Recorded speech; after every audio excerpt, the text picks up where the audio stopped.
Thelma A. Sias is a retired WEC Energy's Vice President and now founder and CEO of the Sias Group, LLC.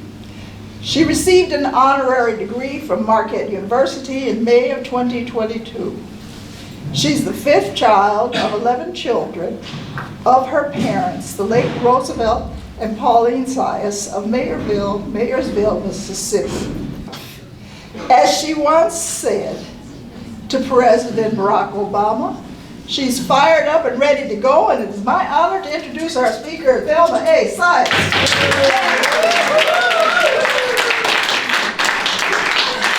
First and foremost, let me say it is rare to be in a room where you see so many familiar faces, not just only faces, but faces and the voices of people that have stood up in this community over and over again. And we've been the ones that have made some remarkable things happen. So let me applaud you. I see some good hell raisers up in here. Oh yeah, oh yeah. And because of Pat and other women like her, working then at Wisconsin Electric, their leadership, their guidance made it possible for me to become a vice president and to retire as a vice president. And since I didn't get named CEO of WEC Energies, I made my own damn company. I became the CEO of the Sias Group. You know, so as my grandmother said, there's more than one way to do a thing. I want to applaud each and every one of you for your courage and your will to stand up in this upcoming election, for the hard work you're doing every day, and for every protest that you have, every phone call that you make, because it's all so critical and very, very much needed. We are a month and a day away. That's right. A month and a day away. A month and a day away from a nation being changed in an incredible way. A month and a day away. And I've been on phone call, I was a delegate for the convention, and I want to say to you, I've been going to the convention since 2004. I've been a delegate since 2008. This was probably one of the most challenging and dangerous conventions I've gone to. To walk into the hotel to check in, and there was a row of police officers all the way across the front. They happened to be from Milwaukee. Every state sends police in. Every place we went, we got on a bus with a police officer with not just a Glock, but he had a Glock and a Glock and a Glock and a Glock. And every bus we got on had blinds in it so we wouldn't be recognized. We pull up to the United Center and the bus has to go off for the FBI dogs to come in and sniff. And you know, it was guns and guns and guns. And I saw a lot during the Obama first presidency, but this one was significantly different. And that's why I said yes to Pat about us talking today. Because I don't want us to get bogged down in the wrong thing. And forgive me if I say words that are not appropriate to say, but at 71 I'm having my damn say, and who cares about what they say. All right. I want you all to know this is, I was born and raised in the rural South. I am one of 11 children, the fifth of 5 to my parents. I saw racism raw and buck naked. I heard it. I was told every day what I could not do because of the color of my skin. I was told every day because the sign said colored only, white only. I was told every day because I saw how my father had to do without and the kinds of things he went up against, being a farmer, owner of his own land and raising his own children, and permitting us only to be a part of that experience and not someone else's. I was in the house when the Klan shot in the house. I was in there. And the rule was when we heard them coming and heard the gunshot, you grab the youngest child and you roll under the bed until Daddy said it was time to come back.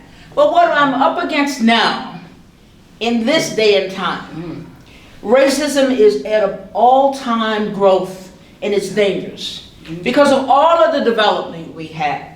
Social media, on one hand, is a powerful tool for us to do things with, but it's dangerous. You know, when we have young people, 12, 14, 16 years old, taking people's lives because of what they're taught on social media, we're in some very difficult times. And then we have grown people. I had a woman tell me the other day, And I'm a card-carrying Southern Baptist, let me say that. I'm a member of Community Baptist Church. All right. You can call in and tell my pastor, Pastor William, that I was here and I acted up, but I was baptized in the Baptist church. But she said some things to me the other day about Kamala Harris not being intelligent, competent, qualified, black enough, smart enough, and brave enough to be president of the United States, that I had to reach into my other bag and figure out how best to talk to her. I don't want you all to get bogged down, and the people who have made up their minds that they can't see the hope and see the future. Don't get bogged down and trying to spend too many phone calls and messaging to people who have said in their mind, no one is greater than the guy that we're running against. Don't get bogged down in too many of the pages of 2025, because hell, we're living what they say in those books every day. We already know what they say in those pages, not just because they're written there. We're living through that day in and day out, still up against the issue of the ism, racism, sexism, economicism. All of the frickin' isms are already there. So don't bog down, don't worry about reading down to the last page. We live it every day. But we must be busy about the task at hand. Calling family members, friends, girlfriends, boyfriends, ex-husbands, ex-wives, and even the ones who say they want to love you. Everybody got to be called and be encouraged to go to the poll and vote. And I'm of the opinion in all of the jockeying we're doing, pre-testing, questions for the debate, answers for the debate, expressions for the debate. You know, I personally wanted her to walk out there and take him out, but they said that wasn't one of the things we could do. So she took him out the other way. But we must be vigilant about saying to people, you must go to the poll and vote. I had a 24-year-old called me. She got my phone number from someone, and she had a lot of views and opinions about the failure of the Biden-Harris presidency. She had a lot of views and opinions about how everything should be fixed in the world. She had a lot of views and opinion about the incompetency of the vice president. And, you know, and I keep, when people say that to me, I always want to ask them, you haven't found her incompetent all of this time. Why do you have so many opinions now? Yep. You know, what is it that the talent that she brings to the table is so questionable to you? Change, inclusion, progress. And I, at 71 years old, looking back and looking around, what I know now greater than ever before, if we don't lift this one and give hope to generations yet to come, I don't know what the hell they're gonna say about us. I can't imagine it's just gonna be that we were crazy. I can't imagine it's just gonna be that we were slow. I can't imagine that they're gonna wonder why, well, how did they let this happen? And we did let this happen. When we lost the Clinton election, we let this happen. And now we're at the place of what we let happen has outgrown itself and the monster is out. And I hope all of this political campaigning words and expressions don't become what we say to each other after November 5th. I hope all of this mean-spiritedness and lies and complications of lies. I mean, you know, how do you say something so inhumane that people are killing cats and dogs and barbecuing the geese? I mean, that's low. That's down low. And I was on a call the other day, and President Obama and them all were on, and this whole thing, don't let it pull us down low. Don't let it get us so dark that we don't have the energy on and up to and on election day to keep doing this. I am feeling strong and powerful about the question. We must ask people to go and do early voting. Because there is no question in my mind, based on all the feedback, things that are coming in to the party, there will be so many lawyers in Milwaukee, in urban areas, in Hispanic community areas, and young population. The lawyers are coming in from all over the country. And though we may not have a JD, we're going to be the damn JD on that day. We're not going to let people stalk in here and be about blocking the access to the poll. I mean, some of the things they want to do about watching, lining up down the sidewalks and want to watch glance at your ID. They're talking about want to be able to walk over with you to the voting booth and be able to see you take your ballot. They want to see the number on the ballot. I mean, it's all of that. And we have to be the they as well. They want to take control. They want to run things. We have to be the they to say, I didn't bring a can of whip ass, I brought my case, and it ain't going to go down this way. We cannot let people get intimidated and discouraged from going to the poll to vote. We cannot let people say that I don't understand this process, because we can learn about anything we want to learn about. We know exactly what Taylor Swift and Kelsey went on a date, so they say they went on a date. We believe in what we see. So it's all out there, but we must not get bogged down in all of the media blitz about what's wrong, what can't be done. Because now, greater than that, we owe it to our children's children, to do better than what this is. We owe it to them to be very clear that we understand we did not create humankind. And the person that did, that creation of humankind, a diversity of people, who are we to judge it shouldn't be? Who are we to be the one that says, because of the difference of how people have families, that something's wrong with them? Who are we to be the one to say, because of someone's color of their skin, they can't be here, they can't be there, and they can't do well? And who are we the ones to take on this idea that because someone is different than me, they came here with crime and all of this bad about them? Who are we to do that? We cannot let our children's children know that we are okay with that kind of behavior. So what does it mean? Make the phone calls. And we're not just talking about the voter list that you get. You need to call family and friends. A girlfriend of mine this weekend called. She had some of her family members over for a barbecue, and several of the young people started talking about how they love Donald Trump and they were voting for him. She went and collected the picnic plates and everything. She said, oh no, I done paid car notes, house note, and I feed them in my house and they love Donald Trump. Everybody got to go and you can't come back. We got to go in our own connections, our own family. My nephew is 32 years old, lives in Mississippi. He has 8 children by 3 different girlfriends, wives, or whatever that all is. And he told me that he felt that Donald Trump was the kind of thug like him, and he liked it. I said, well, this is the last time you and I are going to talk, because I'm busy trying to get people out to the vote, but after November 5th, I'm bringing my can of whip ass for you. But we got to go in our own families, our own connection lines, and talk to people, encourage them to go to the poll to vote. Don't bog yourself down. If they say they're in that space, they can't see a real reason to vote, okay, go to the next family member, the next friend, the next neighbor, and make the ask. And the other thing I would say to you, and this is the most difficult because I'm struggling with it myself, I'm trying to get over and find my understanding as to how we let this happen. I'm trying to get to a regard for the complexity. I have a home in Charlotte, North Carolina, and one weekend we were in Charlotte, and I tell you, I'm born in Mississippi. As I tell people, I told them often at work, I worked at WEC Energy for 30 years. This guy said, Thelma, it doesn't seem to bother you that I'm a racist. I said, my parents couldn't afford to buy us all toys. I played with Klan members because I thought they were toys. I don't know what it is. I've seen it before. But being in Charlotte, I mean, just huge rebel flags and all of this. I mean, it's one thing to campaign, but to campaign with such deep anger and rudeness and disregard. We all have a right to have different views and opinions. We should. We should. I went to a convention that 60 years ago, Fannie Lou Hamer could not have, she wasn't seated. 60 years ago. She said, I'm sick and tired of being sick and tired. And I am 71 freaking years old, and I'm still saying that I'm sick and tired of being sick and tired.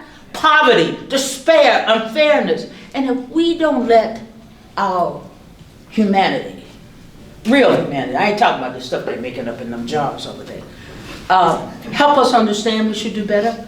For my mother and father to raise 11 children in the mud of Mississippi, racism up to the neck, and never did my parents say to me, hate somebody because they're different than you. Never did they tell me to believe that they're all wrong and evil because they're different than you.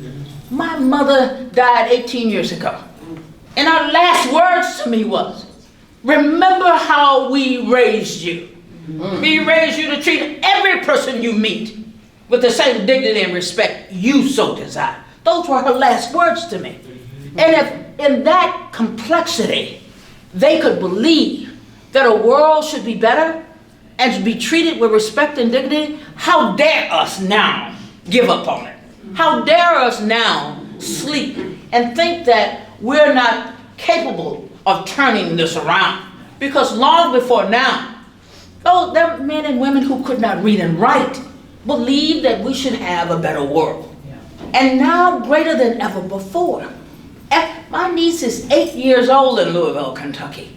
She called me because her best friend is Jose. The kids in the cafeteria were making fun and repeating what adults said to them, that he should be sent back to Mexico because he was illegal. She's 8 years old and she's up against that. 8 years old, and she was running around the house playing on one Monday. She was visiting in Charlotte. I'm like, what are you all doing? Running and rolling around, going up under the table. She said, Auntie, this is the day we're supposed to practice gun safety at school. They practice how to be safe at school because of the kinds of weapons being used in these shootings at these schools. They're too young to be up against this kind of stuff. They're too young to be being challenged by adults that have no regard that they deserve to have a better world in space. This is much bigger than me and you. This is about generations yet to come. And we must remove these barriers out of the way.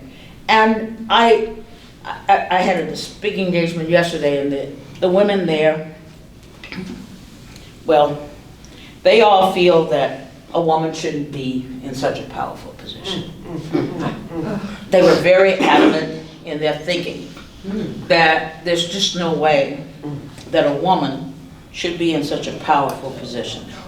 And when I asked the question about the fact that we carry 9 months and birth into the world, generations yet to come, is that not a powerful position? And for those of us that didn't birth children but are raising everybody else's children, we still raise, develop, worry, loan the money, be the shoulders they can stand on to stand them up in complex times. Is that not a powerful position? For the ones that get up every day, taking a little bit and making something out of it to feed masses of, and telling generations every day, you can be better than. You can live out your dream. Is that not a powerful position? For the ones that are standing out here sweeping and cleaning up on streets, for the ones that are cleaning these bathrooms and toilets up and down these hotels, is that not a powerful position? And she looked at me, and I thought, how did we get to a place that we think so little of ourselves? We are the best of the best. We're the ones that survived the journey. We are the ones that have worked together, seen the best in each other. We have worked on campaigns. I look around this room, I see campaigns after campaigns after campaigns we worked on. We have fought the issues of education over and over again. And I'm proud to say, Dr. Howard Fuller's Academy, we raised $35 million. The doors are wide open. You can go over and see it. He'd love to see it. I see a couple of people about New York. You got to go over there. So what I'm saying to you now, and I'll keep saying it, I don't believe we're going to get a clear result on the night of the election.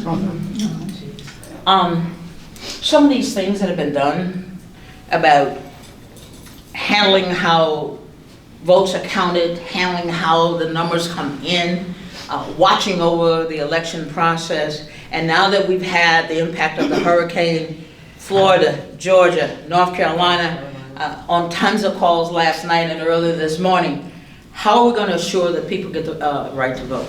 That's going to be a complex situation. You know, you have men and women. I know my family was in a tornado. I know what it's like to have nothing. They don't even have their identifications. Right. They have nothing.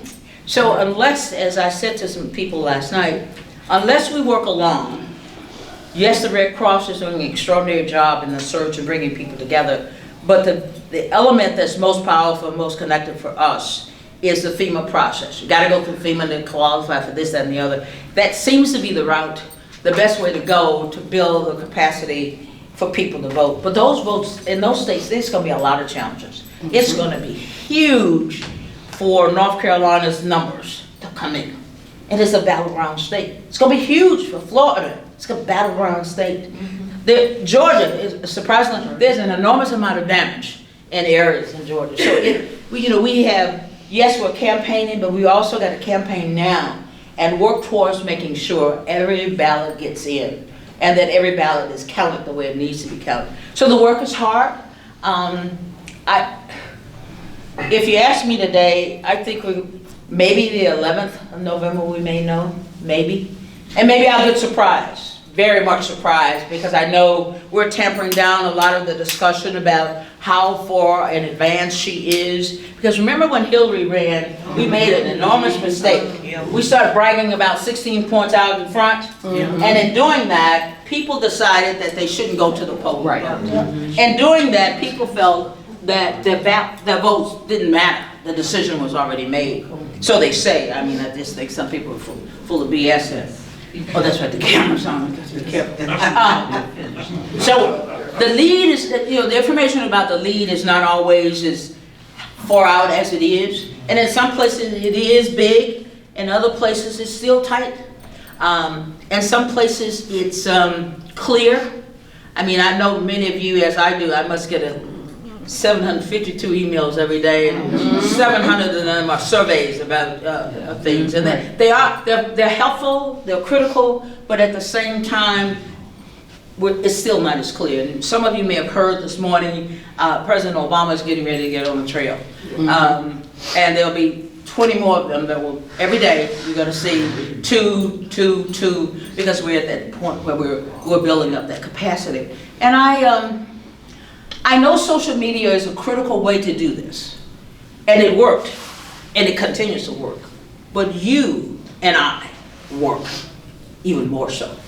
Familiar voices. You're going to hear a series of commercials come out, and there may be voices of people that you hear making the ask. Please go to the poll and vote. We need your vote. It's going to get very aggressive come Monday morning, even more aggressive than anything you're going to see over the weekend. But we can do this. We can do this. But we've got to stay focused and keep asking. Keep working. Drive the car, take as many people. October 22nd, early vote starts in Milwaukee. Yep. October 22nd. 22nd. And we should keep them very busy. Very busy. All day, all site locations. And I give credit to a lot of the campaign things that are going on, because Saturdays, Sundays, I see all kinds of drops happening in the neighborhood. Tammy's, Kamala, and all of that is happening well. There are a lot of movements of people working together, efforts that they are bringing out drops. And lit drops are really important. I got a call because I've had a lot of people talk about the signs. I want you to have a yard full of signs, but I want you to have some of the signs you forget to go to the poll and vote.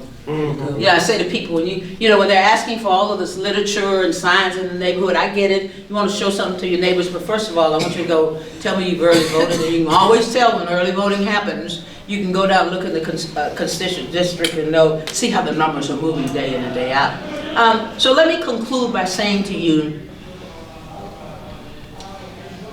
I think some days, as hard as we work, about the possibility of losing this election. I think about it. I do. And I know each of you do as well. Yeah. You hear so much insanity every day. I think about waking up and being told that we lost this election.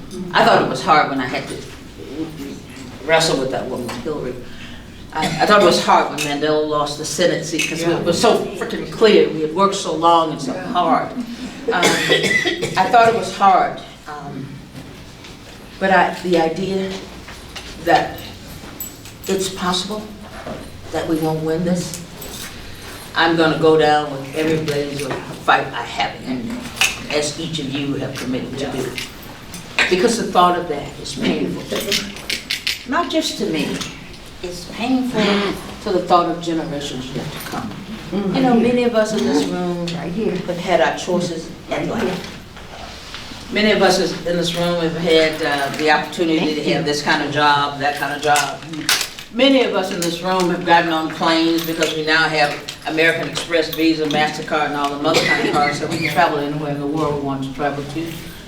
Many of us have had the opportunity to invite the people we want to have at dinner or decide where we want to buy a house.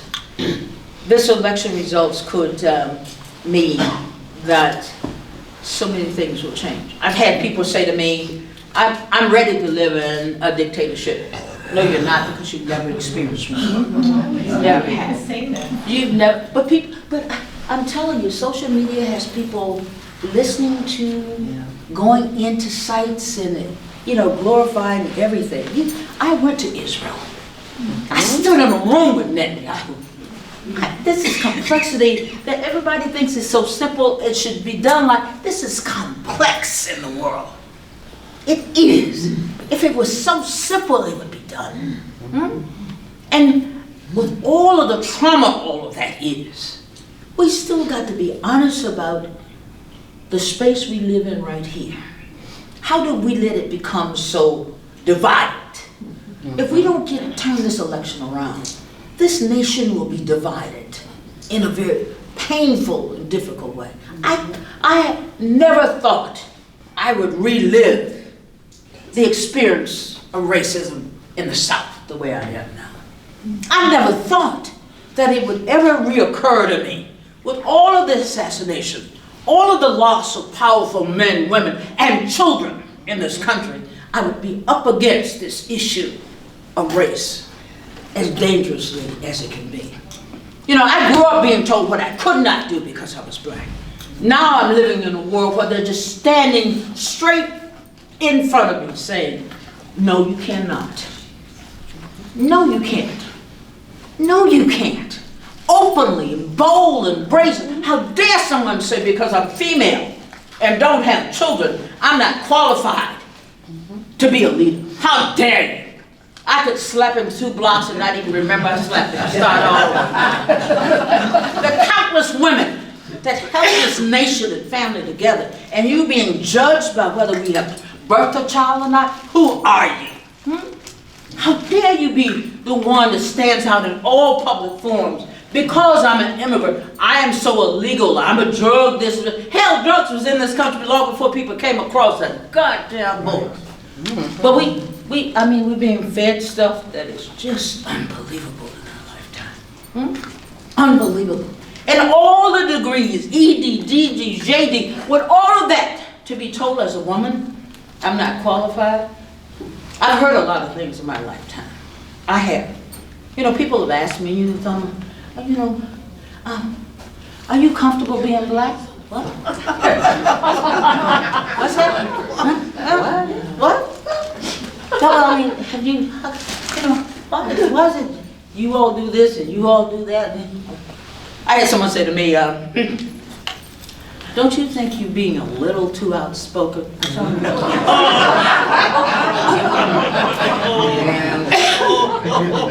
I said, on what issue? Tell me, you're being very outspoken on this issue about the election. You've been on this TV show, don't you think you're being a bit outspoken? Don't you think this could have some effect on you? I said, you know what? After the election, when I win, when we win, I'm coming to get you. I'm going to take you to the inauguration in my pocket. Tell me how you going to put me up? I said, I'm going to cremate you, put you in a mason jar, put you in my pocket. This idea that we should pull back. This is a time we should be fighting more than ever before. Don't you think you're being a little too outspoken? You're being too visible? I'm grown. I'm 71. I'm having my frickin' say. Just put it on that. You know what I mean? Yeah. But now, greater than ever before, we must turn a result that nobody believed we could turn. Change, possibility, courage, will for generations yet to come. So when they pick up the books and they read about the complexity of this election, they'll look down the line and say, look at the courage they had. Look at the vision they had. Look at the will they had. Look at the belief they carried. And most importantly, look at the legacy they've passed on to us. I plead with you, continue your hard work, because I want us to be in the line standing and cheering, because we passed the baton of greatness on to generations yet to come. I'll sit down and take any questions you have.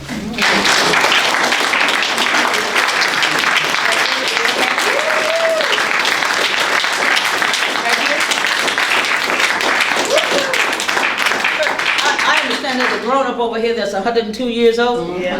May I come over and say, hey, huh? 105.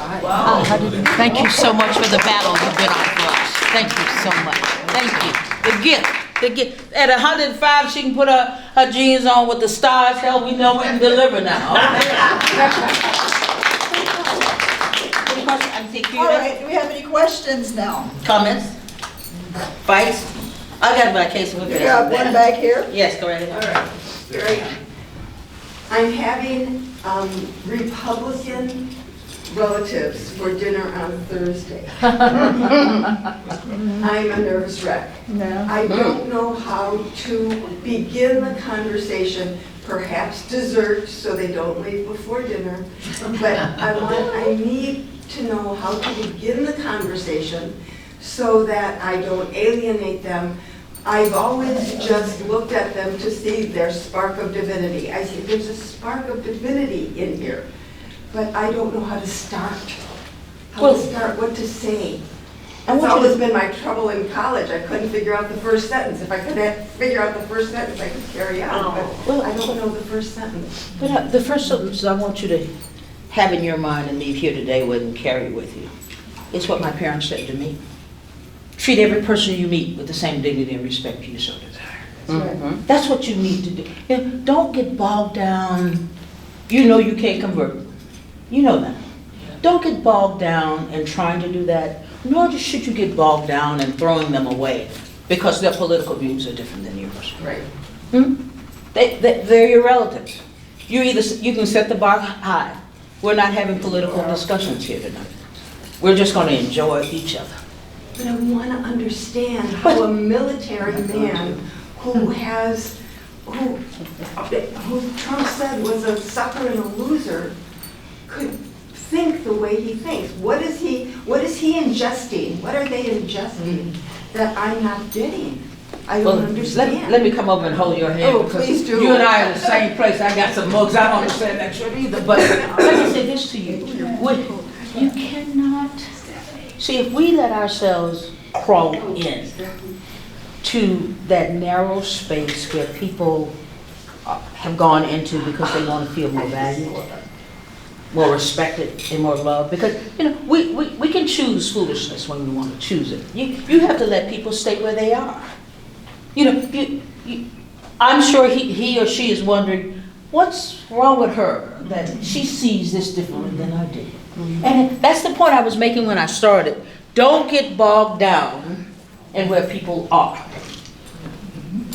Respect is an earned commodity. It's like you can go to every Whole Food in this city and there's not a can of respect on the counter. It's not. It's an earned commodity. And my parents said you have to open yourself up to earn respect and to give it out. So even with all you know about people and you wonder, I got a couple of people, I'm like, there's just no way you can be so trapped in this disbelief of the power of what a woman can do. But then I think about it. We have built a nation on the backs of have and have-nots. We've built a nation on creating imagery of people being this or being that. And now we want to wake up and everybody be fair. But we made this so. We did this. We have. All the times we sat by and didn't say anything about it. It is now the monster and the seed of evil and differences that we planted has grown up and grown out, and we can't control it. So don't bog yourself down with trying to figure that out, because some people simply need something different to engage in. Some people need to be where everybody else isn't. And the most critical thing that I've learned is how every morning that I'm granted the gift of life, because everybody doesn't get it, I look in the mirror. I look in my mirror. And that's why I say to everybody, if you can look in the mirror, like who you see, love who you see, respect who you see, and believe in who you see, whatever other people think, it's okay. That's the choice. And you already are stressing yourself for a wonderful time. No, you know, show your kindness, show your respect, set the rules. We're not going to have a political argument up in here today. We're going to enjoy each other's company. I understand your view is different than mine, that's okay. But where's your house number? I'll come by with one of my, I wouldn't stress up. I got 2, 3 other ones I can wait. I ring the door, hey, I can ring the doorbell and just, you don't want to talk about politics, but I run up in there. I got a couple more different outfits like that. I run up in there and flash my dress and have a glass of wine, turn around and show my fanny little hammer, Oh, it's so good to see you, then I leave. And again, you can say, remember, we're not talking about politics. We can do a lot of flash shining up in there. How many of your friends are close, good Democrats? We all come up in there with our comedy shirt on. Hi, we just stopped by. We were out on a walk. Yes. Yes. I'm concerned about the ongoing strife in the Middle East. And when you mentioned that you were in the room with Netanyahu, I'm trying to imagine how President Harris is going to continue dealing with all of the issues. Did you get a vibe from Mr. Netanyahu about how his reaction will be to President Harris? And do you see hope in that? I went to Israel and stayed 10 days on behalf of something that President Obama asked me to do. And what troubled me about that trip is the enormity of the division. A division that has been so long and just keeps growing and growing. We went to one of the schools. Normally when a child feels danger, a child runs to an adult for safety. At the school, when the bomb sound went off, the kids didn't run up to us as adults. They ran to their squares, their bum squares, and crawled in them. So for me, sometimes we build so much of a monster, it takes a lot to take the monster down. When he came to see us in a discussion, I've been to a lot of places in my lifetime, and I've had a lot of scans and stuff go on. But you couldn't have a pencil, you couldn't have a pen, you couldn't have anything. You were sticking in it in your hair. I mean, I was almost stripped down because I wear an underbra and I have a lot of wires to keep everything up. And they had me. And when he, coming down the hall, you heard the soldier. When he walked in the door, the M16 surround. And as a woman, I had to sit on my hands. So you must know the complexity of this on both sides of the aisle. Just very difficult. And what I would say about her being elected president of the United States, you can't be a woman of any ethnic background that hasn't already had the enormity of experiences of jockeying in possibilities. There's not a woman in this room that would tell you she hadn't had skill experience jockeying in possibilities. Plugging holes that were so big, so little. There's not a woman in this room that will tell you she hadn't spent morning, noon, and night taking a little bit and making it spread to be a lot. There's not a woman in this room or you'll meet in the hallway anywhere you leave out of here that will tell you she's not skilled at being able to stand here and look all the way down that other side of the room and see who is and who isn't. There's not a woman in this room that will tell you, I can stand all the way over here and look over there in that corner and read your face and tell you whether you're full of it or not. But I know I still got to deal with you. That's right. So she gonna bring her best all the time.